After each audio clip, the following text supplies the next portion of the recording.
احباب گرامی، رسول صلی اللہ علیہ وسلم کی خصوصیات کا ذکر ہو رہا ہے، جن میں سے 3 صورتیں ہم نے کل ملاحظہ کی۔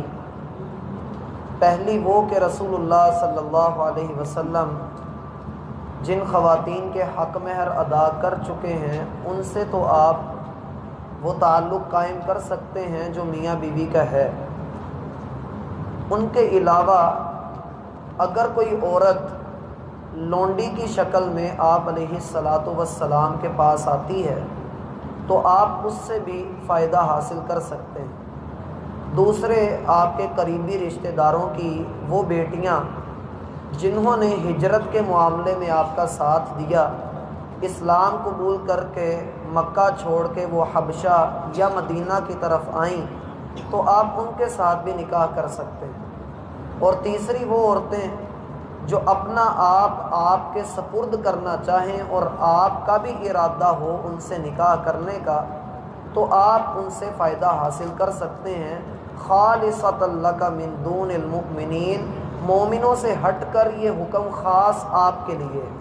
یہاں پر جو اعتراض ہوتا ہے اس کے متعلق ہم نے کہا تھا کہ اگر شریعت کا نازل کرنے والا اللہ ہے اور حکم دینے والا اللہ ہے تو اللہ جو چاہے حکم دے، جس کو چاہے خاص کر کے جو مرضی حکم دے۔ کسی انسان کے لائق نہیں ہے کہ وہ اللہ پر اعتراض کرے۔ اللہ کے رسول صلی اللہ علیہ وسلم کی مزید خصوصیات کا آگے ذکر ہے۔ مسئلہ یہاں پر یہ تھا کہ چونکہ آپ علیہ الصلاۃ والسلام کے نکاح ہو رہے تھے، بالخصوص 55 سال کی عمر سے لے کر 60 سال کی عمر تک آپ کے زیادہ نکاح ہوئے ہیں۔ ان نکاحوں کو دیکھتے ہوئے ضروری تھا کہ عورتوں کے متعلق کچھ احکامات نازل کر دیے جائیں جس سے عام مسلمان بھی فائدہ حاصل کریں اور نبی صلی اللہ علیہ وسلم کو بھی علم ہو جائے۔ ہم جانتے ہیں کہ عام طور پہ 4 بیویوں والا شخص اس کو یہ حکم ہے کہ وہ ہر 3 دن کے بعد اس کا چکر مکمل ہونا چاہیے، یعنی آج پہلی بیوی کے پاس، کل دوسری کے پاس، پرسوں تیسری کے پاس، اور پھر جب چوتھی کے پاس آئے گا یعنی وہ پہلی بیوی کے پاس واپس آ جائے گا۔ اس لحاظ سے اس کا یہ چکر شریعت اسلامیہ نے مقرر کیا ہے کہ وہ ہر ایک رات اپنی ایک بیوی کے لیے مقرر کرے گا اور اس کے پاس رات بسر کرے گا۔ اس لحاظ سے جب رسول اللہ صلی اللہ علیہ وسلم کو دیکھا جاتا ہے تو آپ کو باریاں مقرر کرنے میں بھی اختیار ہے، یعنی آپ علیہ الصلاۃ والسلام چاہیں تو باری مقرر کر دیں، چاہیں تو کسی بھی عورت کی باری مقرر نہ کریں۔ اللہ رب العالمین نے آپ کو کھلا اختیار دے دیا۔ جو آیت ہمارے سامنے ہے وہ اس بات کی دلیل ہے۔ کہا ترجی من تشاء، آپ جسے چاہیں مؤخر کر دیں، یعنی اس کے پاس آپ نہ جائیں۔ وَتُؤْوِي إِلَيْكَ مَن تَشَاءُ، اور جسے چاہیں آپ اپنے پاس رکھ لیں، جس کے پاس جا کر آپ مرضی صحبت کر لیں، یہ آپ کو اختیار اللہ نے دے دیا ہے۔ یعنی یہ بھی نبی کا اختیار ہے، جیسا کہ ہم نے کل بھی کہا تھا کہ نبی کے اور عام انسانوں کے معاملات میں کچھ فرق ہوتا ہے۔ یہاں پر نبی صلی اللہ علیہ وسلم کو اختیار دیا گیا، آپ اپنی جس بیوی کے پاس جانا چاہتے ہیں آپ چلے جائیے، اور جس کے پاس آپ نہیں جانا چاہتے آپ بے شک نہ جائیں، آپ کے اوپر اس بات میں کوئی گناہ نہیں۔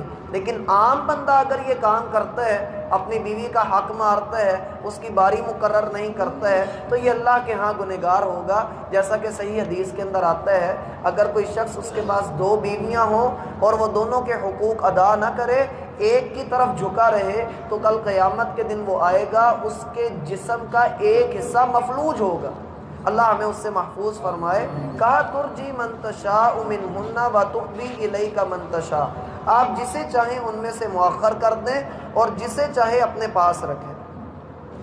اس لحاظ سے یہ بھی بات واضح ہوئی کہ آپ علیہ الصلاۃ والسلام کو حکم نہیں ہے کہ آپ باریاں مقرر کریں۔ اس کا جواب میں آخر پر آپ کو بتلاتا ہوں کہ اللہ کے رسول کو یہ رخصتیں کیوں دی گئیں اور پھر اللہ کے رسول نے اس حکم کے ساتھ کیا معاملہ کیا۔ پھر اللہ فرماتے ہیں وَمَنِ ابْتَغَيْتَ مِمَّنْ عَزَلْتَ، اگر آپ اس بیوی کو بلانا چاہیں جس کو آپ نے الگ کر دیا تھا، بسا اوقات ایسا بھی ہوتا ہے خانگی معاملات میں، گھریلو معاملات میں ایسا بھی ہوتا ہے کہ بندہ اپنی بیوی کو الگ کر دیتا ہے، اپنا بستر اس سے الگ کر لیتا ہے یا اسے طلاق دے دیتا ہے. تو ایسی صورت میں اے محمد صلی اللہ علیہ وسلم اگر آپ اس سے رجوع کرنا چاہیں، طلاق آپ نے دے دی لیکن اب آپ عدت کے اندر اندر اس سے رجوع کرنا چاہتے ہیں تو آپ رجوع بھی کر سکتے ہیں. فلا جناح علیک، آپ پر کوئی گناہ نہیں ہے. آپ نے جس کو الگ کر دیا تھا اس کے معاملے میں اس کو واپس لانے میں آپ پر کوئی گناہ نہیں. اب مسئلے کو سمجھیے. مسئلہ یہاں پر اللہ رب العالمین دو طرح سے بتلا رہے ہیں. ایک تو یہ ہے کہ وہ مومنہ عورتیں جنہوں نے اپنا آپ کے سپرد کر دیا، اپنا آپ کو ہبہ کر دیا ہے آ کر، اگر آپ چاہیں تو ان کی باریاں مقرر کر دیں، چاہے تو ان کی باریاں مقرر نہ کریں. بات کی سمجھ آئی آپ کو؟ وہ عورتیں جنہوں نے اپنا آپ کے سپرد کر دیا ہے، جو ہم نے تیسری قسم پڑھی تھی پچھلی آیت میں، انہوں نے اپنا آپ کے سپرد کر دیا ہے. آپ چاہے تو ان کی باری مقرر کر دیں اور چاہے تو ان کی باری مقرر نہ کریں. اور یہاں پر دوسرا حکم جو ہے، اگر آپ ان کو اپنے نکاح میں لے رہے ہیں یا نہیں لے رہے، آلریڈی آپ کے نکاح میں جو بیویاں موجود ہیں آپ کو ان کے بارے میں بھی اختیار ہے، آپ ان کی باری مقرر کریں یا آپ ان کی باری مقرر نہ کریں.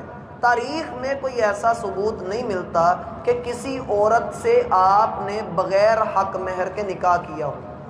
بغیر حق مہر کے کسی عورت سے بھی آپ کا نکاح ثابت نہیں ہے. جو سیدہ زینب رضی اللہ عنہا کا نکاح ہے اس کی خصوصیت سب سے ہٹ کر ہے کہ وہ اللہ نے نکاح کیا تھا، اس میں ضرورت ہی نہ تھی حق مہر کی. بقایا جس کے ساتھ آپ نے نکاح کیا ہے آپ علیہ الصلاۃ والسلام نے اس کا حق مہر بھی ادا کیا ہے اور اس کی باری بھی مقرر کی ہے. آقا علیہ الصلاۃ والسلام کو یہ اختیارات حاصل تھے، آپ ایسا کام کر سکتے تھے، لیکن چونکہ آپ نبی تھے اور آپ کے انڈر میں 11 بیویاں تھیں اور وفات تک آپ علیہ الصلاۃ والسلام کے نکاح میں 9 بیویاں تھیں. یہ 9 کی 9 بیویاں یہ نبوت کا درجہ نہیں رکھتی تھیں، نہ ہی یہ نبوت کے معاملات والی تھیں. اللہ رب العالمین نے آپ کو بے شک اختیار دیا، لیکن آپ علیہ الصلاۃ والسلام نے ان سب کی باریاں بھی مقرر کی اور سب کے ساتھ عدل و انصاف والا معاملہ بھی کیا، تاکہ کوئی عورت، کوئی اللہ کے رسول کی بیوی اس کی دل آزاری نہ ہو.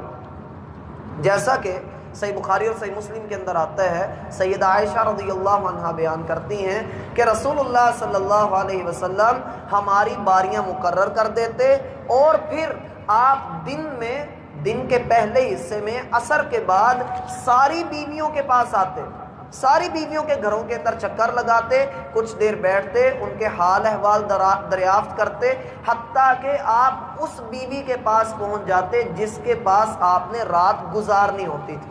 آپ علیہ الصلاۃ والسلام رات اس کے پاس گزارتے، دن کا اگلا حصہ اس کے ساتھ گزارتے. پھر آپ علیہ الصلاۃ والسلام نے جب اگلی بیوی کے پاس جانا ہوتا تو آپ اس بیوی سے اجازت طلب کرتے کہ اب میں اس کے پاس جانا چاہتا ہوں، اور وہ آپ کو اس طرح سے اجازت دے دیا کرتی تھی. یہی وجہ ہے کہ جب آپ علیہ الصلاۃ والسلام نے ان سب کی باریاں مقرر کی ہوئی تھیں، جب آپ مرض الموت میں تھے، یعنی شدید بخار تھا، آپ کی زندگی کے آخری دن تھے اور آپ سے جو ہے صحت اجازت نہیں دیتی تھی کہ آپ سب کے گھروں میں جائیں، تو آپ نے سب کو اکٹھا کر کے کہا کہ کیا میں عائشہ کے گھر میں ٹھہر لوں؟ تو ساری عورتوں نے اجازت دے دی. حالانکہ اللہ کے رسول کو اختیار حاصل تھا، آپ اپنی مرضی سے سیدہ عائشہ کے گھر میں رہ سکتے تھے، لیکن خانگی معاملات میں گھریلو فضا کو پرسکون بنانے کے لیے اختیار کے باوجود اللہ کے رسول صلی اللہ علیہ وسلم نے سب کو اکٹھا کر کے اجازت طلب کی اور ہمارے لیے سبق چھوڑ دیا کہ اپنی زندگی کے معاملات میں بیوی سے مشورہ کرتے رہنا چاہیے، ان کو ان کی اہمیت کا احساس دلاتے رہنا چاہیے. اسی طرح سے اللہ کے رسول صلی اللہ علیہ وسلم کی بیویوں میں سے صرف ایک سیدہ سودا رضی اللہ عنہا ملتی ہیں جنہوں نے اپنی باری اپنی خوشی سے، اپنی مرضی سے، اللہ کے رسول نے ان کی باری مقرر کی تھی لیکن انہوں نے اپنا دن اپنی خوشی سے سیدہ عائشہ کو دے دیا. اب اللہ کے رسول 2 دن سیدہ عائشہ کے پاس رہتے اور بقایا ایک دن باقی بیویوں کے ساتھ رہتے. سیدہ سودا کا مسئلہ بھی جنون تھا، وہ بوڑھی ہو چکی تھی اور ان کو ڈر تھا کہ کہیں مجھے طلاق نہ ہو جائے کیونکہ میں بوڑھی عورت ہوں. انسان ہونے کے ناطے اس کے دل میں یہ خیال آ سکتا ہے. اور ویسے بھی اللہ کے رسول اگر کسی کو چاہے تو طلاق دے سکتے ہیں, لیکن اس نے کہا, سیدہ سودا رضی اللہ عنہا نے کہا کہ چونکہ میں اللہ کے رسول کی بیوی بن کر ہی اس دنیا سے رخصت ہونا چاہتی ہوں, تو انہوں نے اپنی باری سیدہ عائشہ کو دے دی اور اللہ کے رسول سے کہا کہ آپ مجھے طلاق نہ دیں, میں الگ رہ لوں, آپ چاہے میرا جسمانی حق مجھے نہ دیں,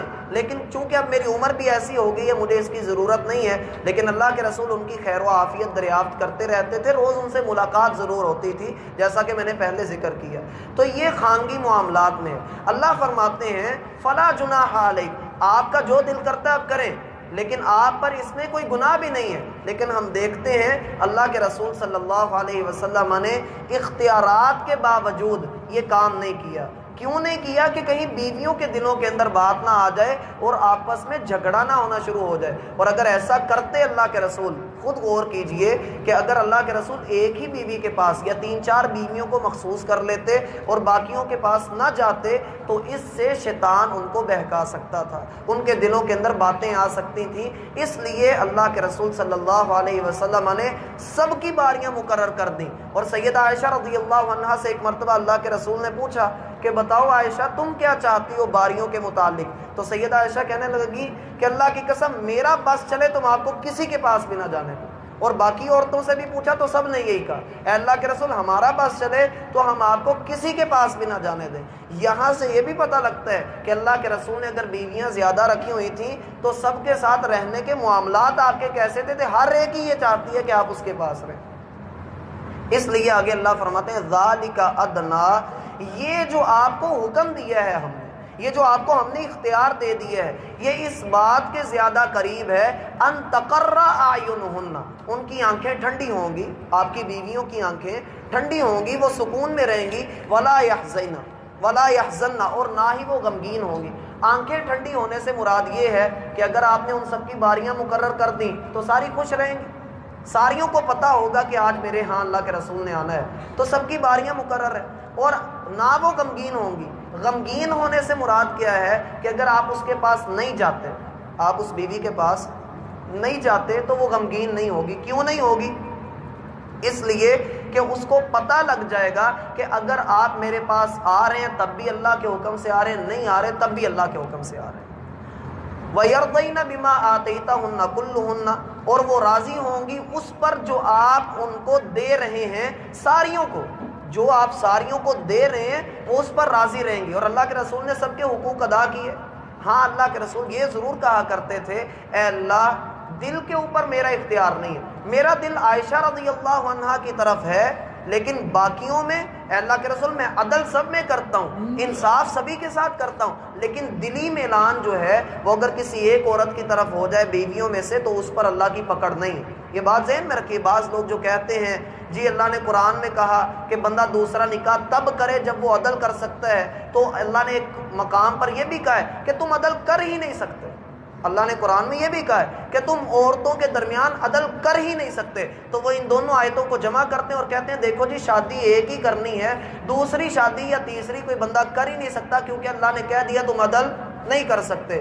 بات میرا بھائی یہ ہے اللہ نے وہاں پر دل کے معاملات کی بات کی ہے کہ کوئی ایسی عورت جو تمہارے نکاح میں 2 عورتیں ہیں, تم ایک کو ہی حق دیتے جا رہے ہو, دوسری کی تمہیں فکر ہی کوئی نہیں ہے, اس کے ذرہ پر حقوق تم ادا نہیں کرتے, تو یہ کام جو ہے وہ تم نہیں کر سکو گے. پھر تمہیں چاہیے کہ تم ان کے حقوق بھی ادا کرو اور ان کے جسمانی حقوق بھی ادا کرو. یہ لازم ہے. اللہ کے رسول صلی اللہ علیہ وسلم کا دلی طور پہ محبت جو تھی سیدہ عائشہ کے ساتھ سب سے زیادہ تھی, لیکن آپ حقوق سب کے ادا کیا کرتے تھے.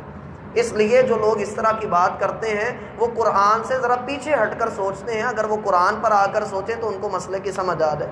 واللہ یعلم ما فی قلوبکم, اللہ جانتا ہے جو کچھ تمہارے دلوں میں ہے. یہ وہ مسئلہ جو بھی میں نے آپ کے سامنے رکھا کہ اگر اللہ کے رسول صلی اللہ علیہ وسلم کے دل میں کسی ایک کے لیے خاص محبت ہے تو اللہ اس کو جانتا ہے.